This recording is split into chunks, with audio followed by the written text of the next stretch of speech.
Does anybody know if the Wi-Fi's on?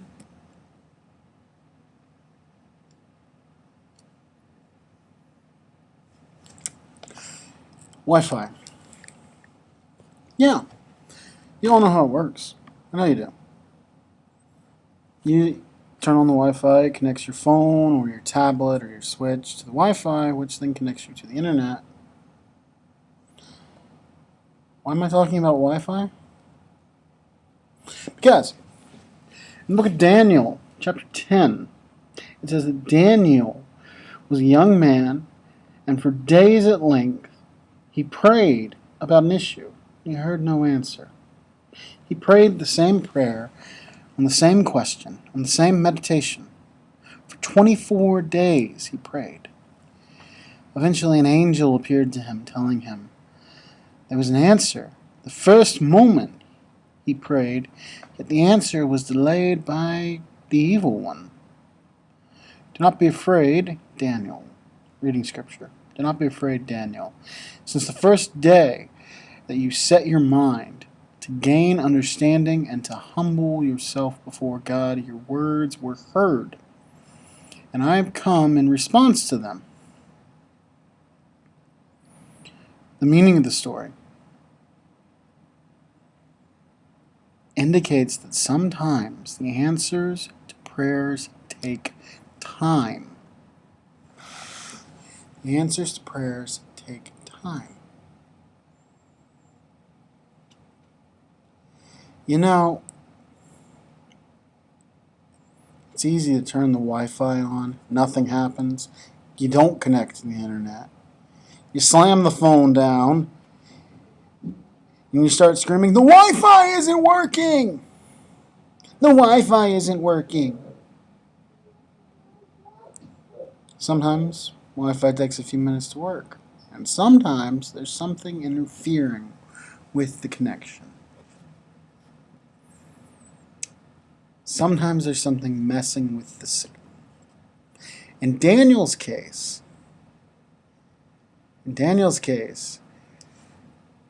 it was the evil one, devil, Satan, whatever you wish to call him. Any of it's fine. We'll go with evil one for now. In Daniel's case, it was the evil one who interfered with the signal, blocked it from going through, so there was no way it could reach Daniel.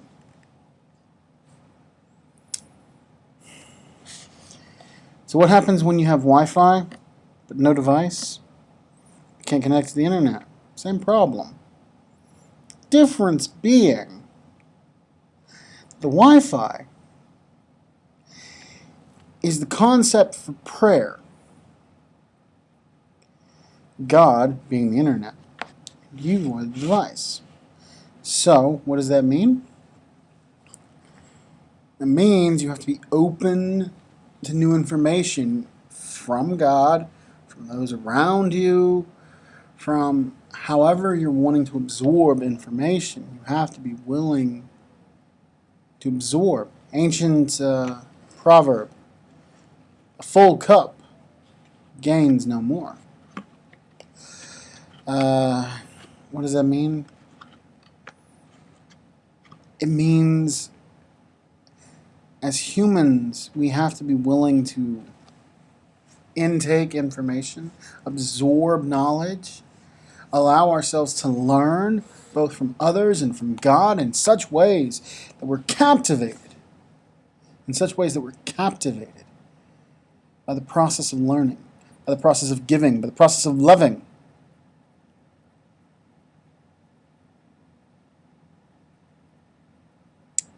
Each person's cup is different sizes. Some people's are small, some are big. But what I do know is this. If you're constantly filling your cup and never emptying it, if you're constantly taking in stuff and never doing anything with it, you eventually run out of room. The love that you feel for others must be expressed to them in the same way that you must care for others and be willing to take that part of yourself and give it to someone else so that they can feel happy instead of always feeling angry, sad, irritated, hostile, grumpy, ugly, mean, rude. Each one of you can choose what you download into yourselves, into your minds. But back to Daniel. Daniel prayed for 24 days. Most of you, I'm just going to be honest, most of you wouldn't have prayed that long. Most of you would have prayed, nothing happened, great, moving on, and now I'm irritated about it. Nah. Daniel prayed for 24 days consistently on the same issue, with the same mindset, and all the while believing the answer would come. Prayer is how you communicate with God. It's how we reach beyond our own limited knowledge and our own limited wisdoms and our own limited understandings of the world. And it's how we encounter the universe. It's how we interact with the creator of the universe. You know, without prayer, I'm not sure any of us are qualified to be any sort of leaders on anything. The greatest leaders in human history, the greatest voices in human history, are those who pray regularly. And there's some of you listening to me. You want to be the leader of your classroom. You want every one of your classmates to pay attention to you. You want them to notice you. You want them to interact with you. You want them to do what you say and how you say. You want to be the boss. Yeah. You want to be the boss. Okay. 3 things. You want to be the boss? 3 things. Pray. Be humble. Be open. People who do those 3 things end up being pretty popular. They also end up being the type that are willing to do for others more than ask them to do for them. Maybe that's a different way of looking at leadership. But I think that descends out of prayer. I think that comes from prayer.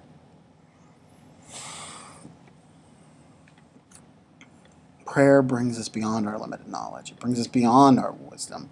It allows us to encounter the bank of God's knowledge, the treasure of God's knowledge. That means you have to leave the Wi-Fi on. That means you have to leave the channel of communication open. You can't have the channel clogged with a bunch of other stuff where nothing can come through, like a sink. It can't be, or a drain. It can't be so full of hair and gunk and just the daily life that you can't hear from God. That water, that pureness of God can't come through in your life. So how do you leave the line of communication open between you and God? Well, you can't allow your personal wants to make it where you only hear what you want from God. I want a new fill in the blank. And until God gives me fill in the blank, I'm not going to listen very much to what God says. Try it. It don't work. Take it from an old hat at this. It don't work. You can't allow what you personally want to interfere with your relationship with God. Next, I would say that you can't allow what someone has done to you, no matter how bad, how mean, how horrible, how wrong, how hurtful or painful or unpleasant, to cause you to change the way you look at God. After all, it was a human who did it, not God. God is waiting, open arms, ready to love you as you are, ready to say, child, I love you. What's the issue? What can we do to make your day better?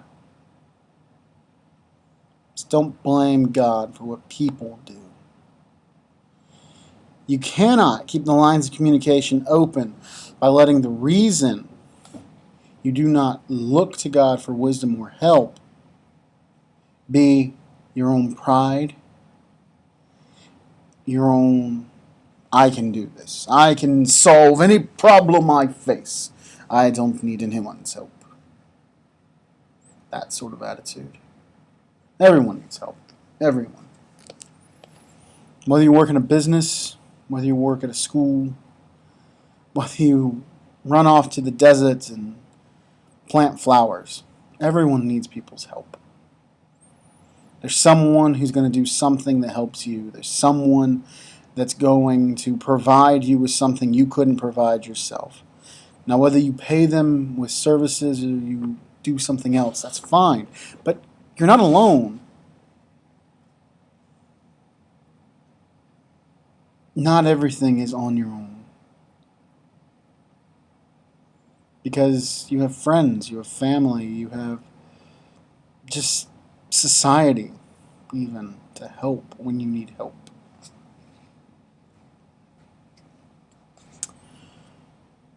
You also can't clog the lines of communication by being so busy. You can't allow busyness to be the reason that you don't look to God and say, Lord, I do not understand this problem. What is the solution? What is the solution to my thinking? How do I need to think about this different? Maybe even pray before a math test. Couldn't hurt. Might change the way you look at a problem. I know it has for me a few times. It says in the scripture that Daniel humbled himself before God. Now, some of you want to be the big, the bad, the end all, the be all, the boss. As I've already talked about. That's not going to work.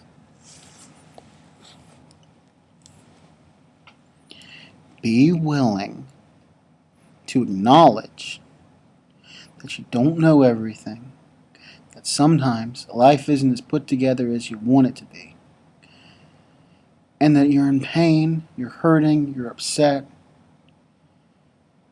and know God's there, willing to help, willing to be the support, willing to be the voice of reason, the voice of peace.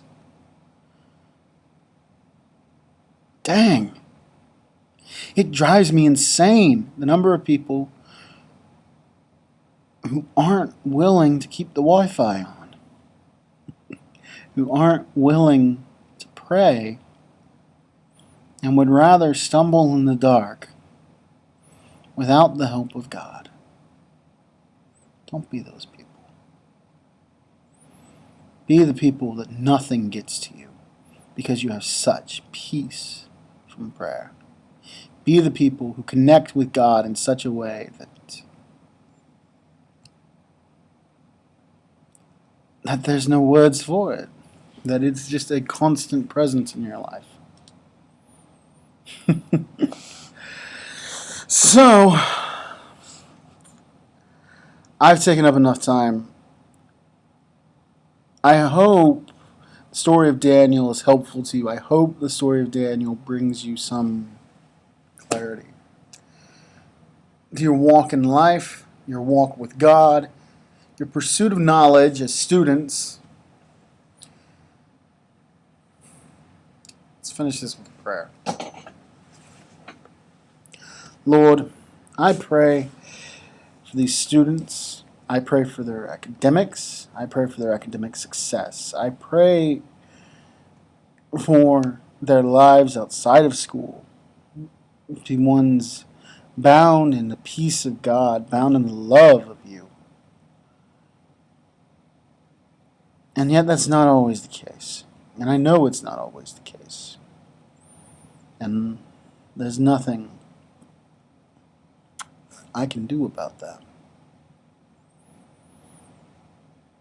But I pray that Each one of the students who walks through the door at Jordan Christian knows their teachers care for them. Their teachers want them to learn and grow and to know you in such a way that they find the peace and love of God that's available to them regardless of whatever the world tells them. I pray that they find that peace when they come to my classroom. I genuinely, honestly pray that they keep the Wi-Fi open, that they find the voice to connect with you, Lord. Because that's really what's going to make the difference in their lives, more than any words I can say. Bless them and keep them, Lord.